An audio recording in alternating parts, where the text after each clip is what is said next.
For joining us for the self-care workshop, how to survive and thrive during the holidays.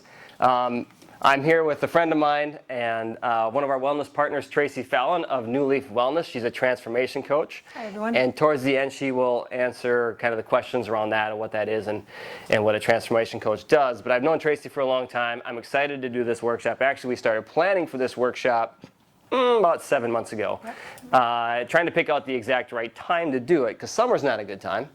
And then, school starting and all that stuff starting, and then holidays hit. I'm like, how about right before the holidays? Self-care workshop right before the holidays, because there's a catch there, right? I'm going to talk about the 5 pillars of self-care, but then she's going to talk about how to stick to it during the holiday season when you will have literally every obstacle thrown at you to take you off of that plan, right? So I'm excited.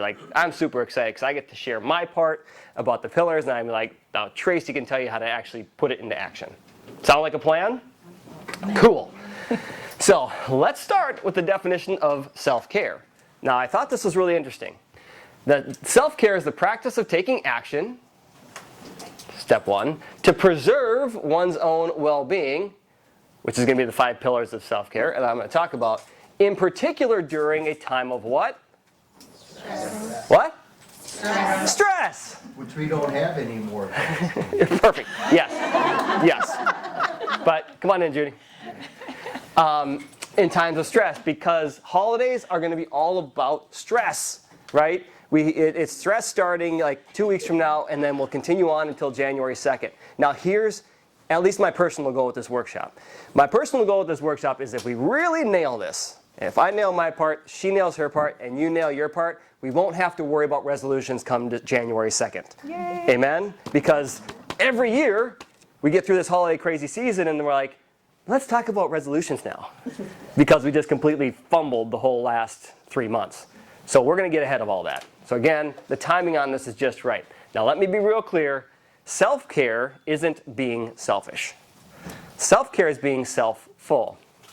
Oh my gosh. So sorry. Get me in front row now.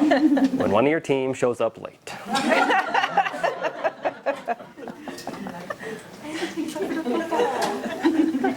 We'll talk afterwards. It's being self-full. When you're in an airplane and the oxygen mask comes down, who do they tell you to put that on first? Yourself. Why?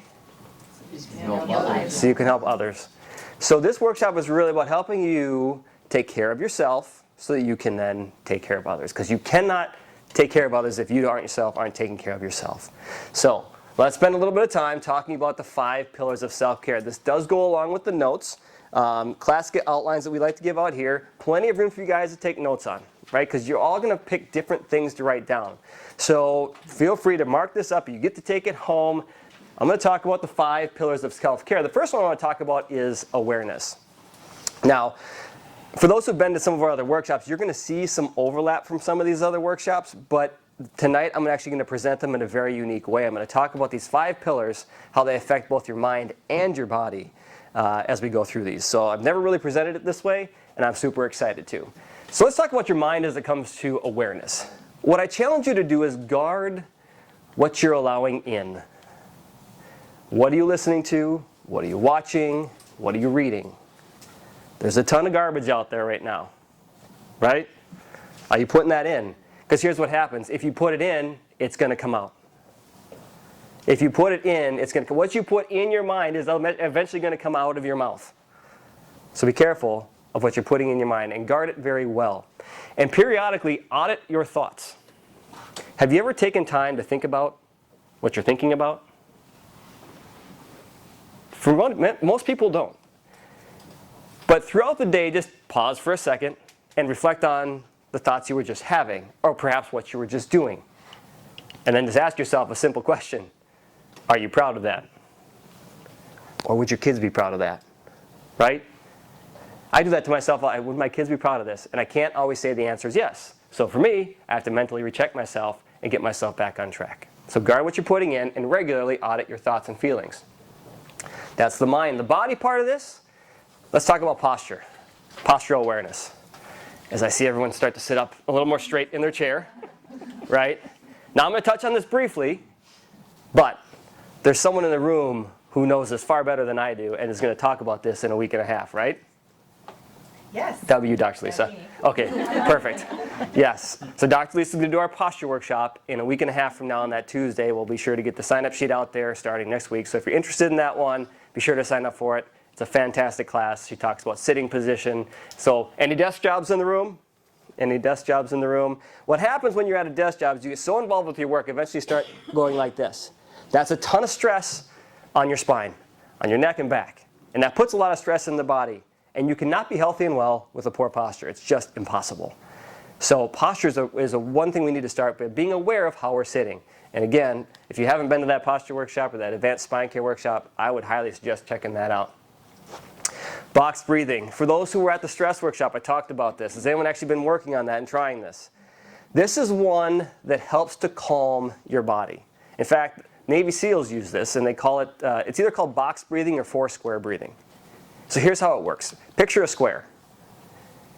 You breathe in through your nose and you exhale through your mouth. And you pause for a count of 4 in between there. So you inhale for a count of 4, pause for a count of 4, exhale for a count of 4, and pause for a count of 4. It goes in a box like this. Let's all do it together, class. You ready? Inhale through the nose. Hold. Exhale through the mouth. Hold.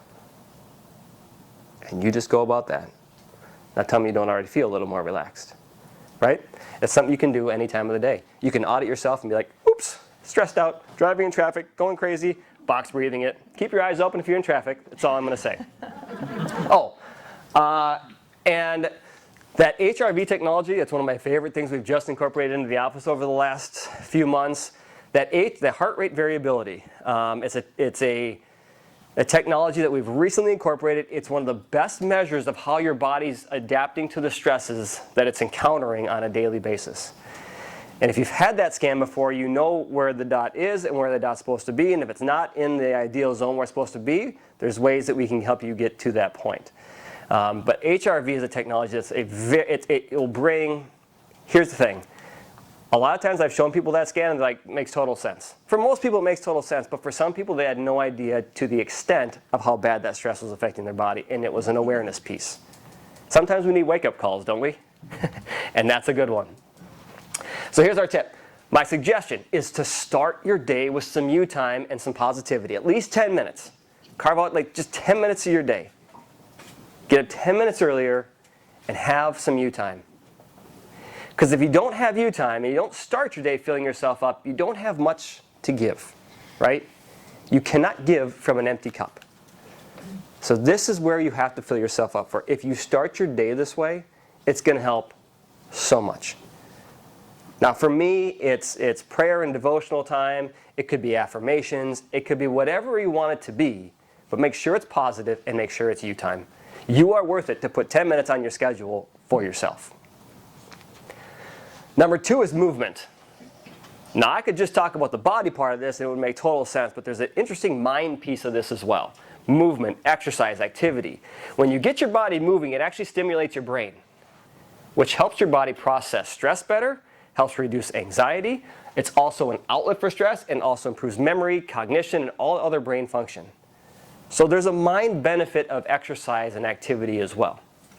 Now, I don't really need to go into all the physical things that activity does for your body, just to name it. But I want to point out this one because most people don't realize they think you're just going for a run or doing a biking thing or whatever. Maybe you're just doing steps. Whatever it is, when you start incorporating activity and movement into your daily routine, it actually significantly reduces the incidence of chronic diseases. And studies have shown this across the board. Just look at some of those things on the screen there. Heart disease and stroke, high blood pressure, colon cancer, diabetes, those are big ones, like really big ones. Something as simple as exercise and movement helps with that. And there's actually a correlation between how much you do and the benefit that you get from it, to an extent, right? I was just talking to a patient of mine yesterday. He was all excited about his step counts that he's doing, and another person at his office, they're kind of doing a challenge together, and this other person's like, Because his goal was like 6,000, and then she went and looked, and she's going to do 7,000, and they looked at there's some significant differences between the benefits of the 7,000 versus just the 6,000. So what I'm saying is the benefits go up as the activity levels go up proportionally. So the deal is you got to do 30 minutes a day of anything that gets your heart rate elevated. The heart is the big key there. It has to get your heart rate elevated 4 to 6 days a week. Bless you. Find activities you enjoy. Here's the tip. Find activities that you enjoy and schedule it. That's the big ones. Scheduling becomes key here. Because good intentions are good, but they don't always happen, do they? Like, you could have every good intention. I'm gonna stop at the gym on the way home. There it goes. I'll see you tomorrow. And it doesn't happen. But if it goes on your schedule, does anyone like live by their schedule? Or is it just me? Like, right, yes. If it's on my schedule, I do it. So if you put it on your schedule, it'll happen. It'll get done. Nutrition. Oh, I found the first thing I'm going to say here pretty fascinating. Did you know that your brain accounts for 20% of your caloric intake? The energy expenditure by your brain is 20% of your caloric intake. That's impressive because your brain only weighs 3 pounds. Think about that. Even if someone only weighed 100 pounds and their brain is 3 pounds, that's 3% of the overall mass, and it's still using 20% of your caloric intake. This thing you have up here between the ears is incredibly powerful and needs a lot of energy to run. You have a choice of giving it good fuel or bad fuel. And that's what nutrition is all about. Give it the good stuff, right? Our brain is super sensitive to inflammation as well. So if you're eating a highly inflammatory diet, your brain does not like that. Your mind does not like that. And then it subsequently can't control the rest of the body because you know that your brain controls the rest of your body. Now when it comes to the body, if you've been to our nutrition workshop, we talk about nutrients and nutrition being 3 things. Building blocks, fuel, and micronutrients to your body.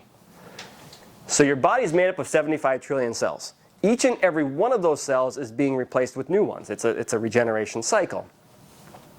The food you eat becomes you. So what you're choosing to put in your body will ultimately create the new cells in this new body that you're making. Also the fuel, here's what I say, just because you can put something in your mouth doesn't mean it's food. To make it food, it has to be these 3 things. So how many of you drove a car here? Right. How many of you put Mountain Dew in the gas tank of that car? Get out of here. Corey. Dang it, Corey. Talk to her. Her review's coming up. It's not going to go good.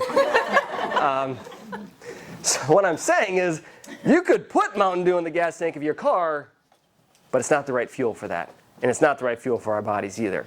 So here's a general rule I talk about at the nutrition workshop and at the welcome workshop. If you could put a food item in your hand, if you could put any of these food items in your hand and ask yourself a simple question, did it come from the earth like that? Or did the ingredients in this thing come from the earth like that? You're going to start differentiating between clean foods and whole foods and the other stuff, the fake foods that I'm talking. You know, like the things in bags and boxes and cans and artificial stuff. Pretty much the whole cereal aisle, right? Do you want to know where you find the best stuff? The perimeter. The perimeter. The produce section, the meat section, dairy, that's where you find the better stuff. When you start going down the aisles, it's a war zone in there when it comes to nutrition. Because they try and trick you with all sorts of whole grain, all this, and you can fudge those a little. I mean, those are very loosely defined terms, okay? You're better off eating clean. And again, our body is majority water, so it's super important to maintain your hydration levels. Again, as we hit into the holiday seasons, this might be one we forget, but it's one if you just have it with you, you're going to make it's going to just be so much easier for you. So the equation for that is half your body weight in ounces. I'm about 180 pounds. That means I need 90 ounces of water every single day. Now, our water bottles that we have here that I usually do a pretty shameless commercial on. Wait. Oh, yeah. Well, they're black now. Who's been to the welcome workshop? These water bottles, which go with everyone's outfit, look fantastic. Easy to carry, easy to have with you. And we sell these up at the front desk, right, Corey? Yes, we do. Perfect. These are about 30 ounces, so I need 3 of these a day, and I'm pretty good at counting to 3. So I know I need to space these out through my day and divvy those out through the day. Thank you, Dr. Lisa. So you got to just have water with you and figure out what that equation is. Now my tips here, plan ahead. Plan ahead with nutrition. If you're trying to do nutrition on the go, it's really hard. It really is. Just a little bit of foresight, a little bit of planning, and you're going to give yourself much better food, much better meals. Eat smaller meals. This is another trick. Eat smaller meals more often. Eat smaller meals more often. That helps keep the metabolism higher. It helps the body digest food a little better. It's just, if you're giving yourself just 2 or 3 massive meals a day, you're going to have highs and lows in your insulin and your blood sugar levels. It's going to cause highs and lows in your energy. It's best just to have regular meals throughout the day, smaller meals throughout the day. We talk a lot more about that at the nutrition workshop, so if you haven't been to that one, make sure you get to that at some point soon. And here's my big challenge for everyone. Cut sugar. Ooh. During the holidays? I know. I know. I know. Well, listen, I'm just giving you what you should do. Tracy's got the task of figuring out how to do it. So I'm just going to make it even harder for you. Obviously, careful in the holidays. Maybe plan ahead for those things. If you know you're going to, like, Amanda on our team here is known for bringing in baked goods Friday, whatever day she brings them in. I have to plan ahead for that stuff. I'm like, I should probably plan ahead for Amanda bringing like homemade donuts or a cake or whatever she brings in. Like, I have to plan ahead for this. So you have to plan ahead for it. But just listen to the staggering stat. Do you know how much sugar the average adult currently consumes per year? 150 pounds of sugar every year. Now, I don't do that. So statistically speaking, someone's having way more than that. That's a lot, huh? Yeah, don't admit to that stuff. Don't admit to that. So here's what, that's a ton. And sugar is inflammatory. It's bad. Like, it causes a ton of stuff in your body. It's shit. For all intents and purposes, it's a toxin in the body when you let it run rampant in the body. If you don't believe me, ask a diabetic. They will tell you. It causes awful things in the body, and it does it to all of our bodies. So I challenge you to watch out for sugar. Tracy will have to help you figure out how to do that. That's not my job in this workshop. That's yours. See, this is why I like having her here. Okay, number 4 is rest. It's the sleep part. Did you know that the first hour and a half of 1 to 2 hours of sleep is when your mind mentally recharges and resets? This is why you can take a nap and feel kind of mentally refreshed, but physically your body never gets to the repair piece, because all the other hours of sleep is physical repair of your body. If you think about how the body works, or the brain controls all the function and healing of the body, of course the mind has to reset first. The brain has to reset first. That's just how it's designed. And then it controls the repair. So rest classically is referred to as R&R, rest and repair, reset and repair. Like, your body has to physically repair. What I talked about before, that your body is made up of 75 trillion cells, all of those are classically getting repaired mostly while you sleep. Yes, a little bit during the day, but most of that process happens while you're asleep at night. It's just when it happens. So adults, we need at least 7 hours of sleep every night, and children need more because they're growing and they're developing. That's why they need more. Now, here's the deal. Here's my tips. 1, you got to find a good sleep routine. Our bodies crave routine. So if anyone's ever traveled somewhere and you've had that jet lag, like your sleep schedule's not lined up with whatever time zone you're in, but if you stayed there long enough, what happens? It adjusts, it adapts, right? So our bodies can adapt to a sleep schedule. So create a sleep schedule and what I call sleep sanctuary. Dark, the darker the better, and cool. Has anyone ever tried to sleep in a hot room?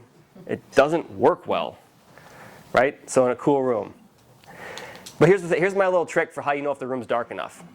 When you lay down at night, put your hand in front of your face like this. If you can see it, the room's not dark enough. You should go like this and not be able to see it. That's how you know if the room's dark enough. Now, eventually your eyes will adapt to the darkness in there, and you probably will be able to see your hand. But right when you lay down, put your hand in front of your face, about a foot away, and say, "Can I see this?" Right? Here's how you'll know you've hit the sweet spot for sleep. When you wake up 5 or so minutes before your alarm. If you're doing that regularly, you've found your sweet spot. Now, everyone in this room has a different sweet spot for sleep. Everyone's got a little bit different. I mean, I'm saying on average at least 7 hours of sleep every night. Some people might be a little more, some people might be a little less. Like it all depends on you. If you're waking up about 5 minutes or maybe 10 minutes before your alarm, hey, if you're waking up 10 minutes before your alarm, great, you got your 10 minutes of you time. Perfect. But just before your alarm, that's your sweet spot.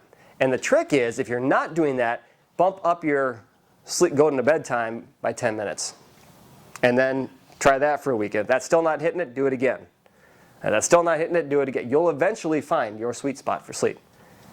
Right? Because if you are constantly relying on your alarm clock to wake you up every morning, you're not getting the full amount of sleep that your body's asking you for. Last but not least is connection. This is one of the biggest issues I had with COVID and whatever that was. Social connect, we crave connection with other people. Like our mind, we need that. We need other people. So social connectedness with other people of shared values. I'm not going to ask for a show of hands if anyone has people that aren't of shared values and drive them nuts. But classically, the people who have shared values bring positivity into your life. They bring energy to you. It's good, right? Our minds need that. And it's a very healthy place to share feelings and emotions. Mentally, I'm talking about here. When it comes to your body, here's some fancy words for you. A clear brain-body connection through a well-aligned neurospinal system. Can I get an amen, Dr. Lisa? Amen. That's got some chiropractic speak right there. That's the chiropractic part of this, right? The brain-to-body connection happens through your nervous system, happens through your spine. So by nature, having a clear, well-aligned spine helps your body to be able to receive those messages from the brain, and that's the communication piece we're talking about here. That's what the chiropractic adjustments do. Now, if you've also had those other two scans we do, the heat scans and muscle scans, those can show you the different levels of the spine and where these particular nerve channels might be being blocked off, which is what we do every single day, helping people to clear those nerve paths out so that you restore the brain-to-body connection. My tip here, meet regularly with your friends and your chiropractor. Right? Seems like some good people to meet with, I would think. Speaking of good people to meet with, let's meet with Tracy now, and she can take us into the A.D.A.P.T method that she's developed to thrive through the holidays. So before we do this part, obviously you'll be able to fill in notes at the bottom of the sheet. Tracy and I are going to hand out, Amanda, can you switch the thing? Perfect. We're just going to hand out some of these. These are not to be filled out right now. She's going to talk about these at the very end. Actually, how about you just pass them down? Hello, everyone. Hello. Oh, thank you. So as Tony said, my name is Tracy, and I am a transformation coach. And half of you are going, what in the world is a transformation coach? And I'm glad you asked. So what I do is I motivate people to be brave, to adapt, so that they can thrive. And that's all while navigating the chaos of their life and all the changes that come with it. So I help people be brave enough to make themselves a priority. And I help them adapt their mindset so that they can accommodate healthier or more empowering habits. And then they thrive, because I also work with them to get a little bit clearer on their purpose. So we put all of that together, and that's a little bit about why I call it a transformation coach, because we're transforming the whole person. So purpose is incredibly important. When I was, a little bit about how I got into this, I turned 49, and I had a complete freak out that I was almost 50, and oh my God, I was getting old.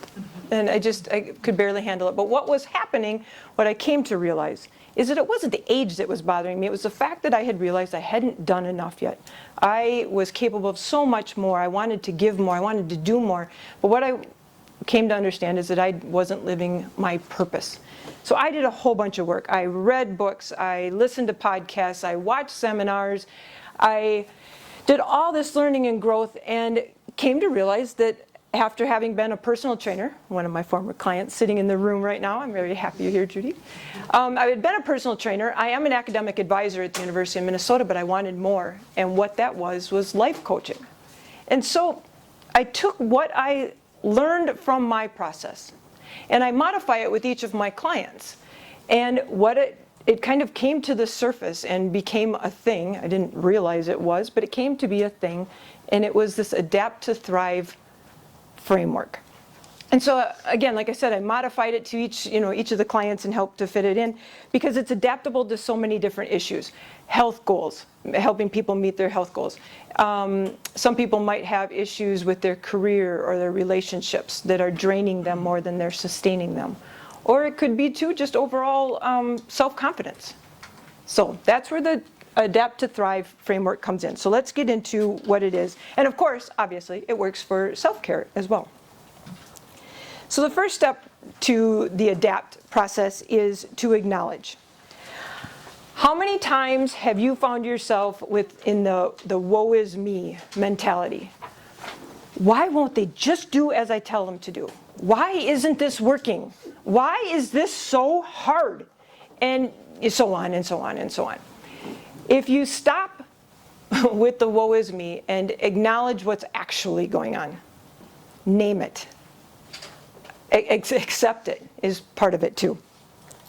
When you acknowledge it, you're making it a little bit more real. Because we know that denial is the shock absorber of the soul. It protects us until we're equipped to cope with reality. If you name it, it becomes a thing and you can start to address it. The next thing that you do is you start to, I call it documenting. And if you right now took your phone and Googled the 25 best ways to incorporate self-care into your daily routine, you'd get all sorts of people's opinions and all sorts of pages and lists and things like that. But I bet you on every single one of those lists, journaling is going to come up. Getting out of your own head. This is a very dangerous place to be sometimes. You can sit in there and mull over a situation and you can make a mountain out of a molehill. And you can make up the craziest stuff. I don't know about you, but I can. And it's all negative energy. It's poorly spent energy. And sometimes taking a piece of paper and writing it all down. Unfiltered sometimes really helps. Writing what you actually feel and how you actually feel about the person that's upset you, Taking that and then, shred it, rip it up into little pieces, burn it. Whatever makes you feel better, but you've got that negative energy out of your head. Journaling too. You can, for those of us who journal daily, you start to see some trends in your life and what you're going through. And sometimes that's important when it comes to our medical health because doctors like to know, what you're starting to see and what trends are going on too. There's no greater agony than bearing an untold story within you. So find a way to get that negative energy out of you. Because then you are ready to be present, and that allows you to start to appreciate. Appreciate your strengths, your abilities, who you are, and what you are very, very capable of doing. And sometimes it really helps if you appreciate where you are because of what you accomplished, but also too what you failed at, because when you fail, you learn, and we grow from failure. When you take some time to appreciate yourself and where you are, again, you've already acknowledged what's going on, you've got that negative out, and now you're in the now. You start to feel grateful for what you do have. And the heart that gives thanks is a happy one, for we cannot be both thankful and unhappy at the same time. Luckily, our brains just aren't capable of that. So I want to tell you a little story about one of my clients. Her name was Jill. Jill, she believed a little bit, probably too much, in giving service to others. So Jill was always giving of herself, of her time. She was doing things for people. She started to realize that she wasn't getting what she needed. And so when she found out I was a life coach, she said, all right, I'm going to get myself all fixed up. And so she hired me to help her out. It took weeks for us to kind of chisel away at what was going on in her life. And what we came to acknowledge was that Jill wasn't feeling very fulfilled. She was giving to her family and taking care of them, but expecting them to give something in return. And she wasn't getting what she needed. But she wasn't asking for what she needed, and she wasn't acknowledging that she wasn't happy. But she just knew that there was something wrong. And so when she was finally able to acknowledge the fact that she was unfulfilled, that helped a lot. But again, it took us a little while for her to actually admit it, to acknowledge it. Then as I was listening to her, I started to wonder if some of the things that she was saying were assumptions as opposed to fact. So then I asked her to start documenting some stuff. One of the funny things that turned out to be a major problem in her house was they were going out to dinner every single night. Ooh. Now, talking about nutrition, going out to dinner is not the healthiest thing to do all the time. She was gaining weight and she didn't have time for exercise because she was always doing something for other people. And so I said to her, why don't you ask your family if you can go someplace that has healthier food options? Oh, no, that wouldn't probably work. Why not? Well, they wouldn't like that. Did you ask them? No. Okay, so we started to document some of these assumptions that I started calling her out on some of the assumptions. She was writing about them, she was journaling about them, and then she'd ask about them. Turns out her kids and her husband hate going out to dinner. But she was asking to go out, or she was saying, let's go out to dinner, and they thought that that's what she wanted.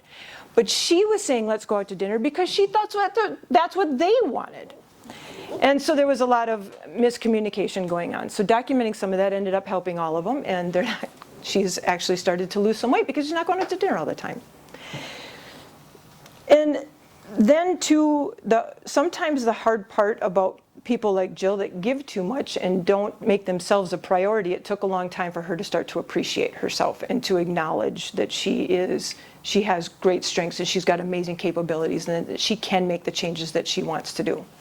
But then once we got her kind of back up and standing on her feet and ready to go, then comes the next part, which is pivot. We were able to pivot her mindset, get her out of her current situation, almost physically take her whole body and pivot her to move towards what she wanted. Pivoting her mindset put her on track towards her purpose. Pivoting puts you closer to your possibilities that are there, and it makes you more positive too when you start to realize what you can do. You're pivoting, again, like I said, from your current situation to what you actually want. I love, love, love this quote from Maya Angelou. Stepping onto a brand new path is difficult, but not more difficult than remaining in a situation that is not nurturing the whole self. Stepping onto a brand new path is difficult. It's hard. Change is not easy. But it's sure better than sitting where you are in Jill's case where she was unhappy. Then the fifth and last part is setting a target. You set that target, the goal, what you actually want, and take aim at it and get ready to take action. Action is the fundamental key to success. And oddly, it isn't confidence that comes first, but instead it's taking action. Some people think that they need to wait until they can build up the confidence to take that step. And it's not that. If you take the step, that confidence is going to follow right behind you. So what I work with my clients on is to be brave so that they can adapt, so that they'll thrive. Like Tony said earlier, self-care is not selfish, it's self-full. So especially when you think about the holidays and the situations you're going to find yourself in. Too many parties back to back. And like Tony said, planning your nutrition. Well, that's hard to plan your nutrition when you're going from one party to the next. But there are ways that you can do it. But if you acknowledge what's happening, in some cases, document what's happening, depending on what the situation is, appreciate your potential and what you're capable of. Pivot your mindset, and then set a target and take action. This Adapt to Thrive framework really helps people put their chaos into perspective, which then it almost naturally draws out some action steps that will help you get to where you want to be. And again, like I said at the beginning, it really is helpful with balancing all the different aspects of your life. Your health goal with maybe changing careers and fixing some relationships and working on your overall health goals, or overall self-confidence, excuse me.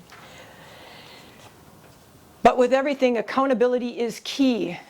And one of the things that a transformation coach can help with is, coaches, I'll tell you what they're not. Coaches are not somebody who's going to tell you the best diet for you. This is the best way for you to eat. This is the best way for you to lose weight. This is the best way for you to ask for a raise. This is the best. That you're not going to get. What you are going to get is a way to be challenged, but yet supported. And you're going to be guided without an agenda, because there isn't something, you're not being told. You are working through what's best for you. And then you've got someone who's holding you accountable and supporting you along the way.